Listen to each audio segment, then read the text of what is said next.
Yo, what's up mga lods, mga kabehero. Andito tayo ngayon sa bahay. Time check, 9:26 p.m. ng gabi. Ganito pa rin po, ang tindi pa rin ng init.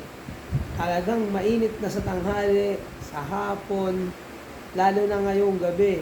Kakatapos lang po namin kumain. So, nagre-relax lang po muna, nagpapatunaw ng kinain. So, ayan, mga lods, mga kabehero. Sa mga nasa biyahe dyan at bumabiyahe pa, lagi kong sinasabi sa inyo, ride safe po tayo.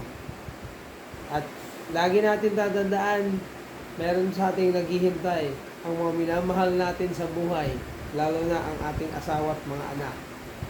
Kaya yan, mga kabehero, at nakita nyo, nakasarado ang bahay, nakabukas ang pintuan, pero uulitin ko, napakaingat.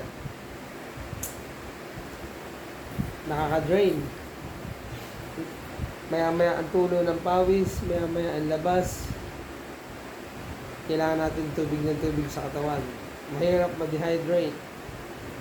Yan ang araw-araw kong sinasabi sa inyo. So, hanggang dito na lang ang aking video. Maraming salamat sa pagsuporta. Thank you. God bless to all. Ingat tayo sa daan.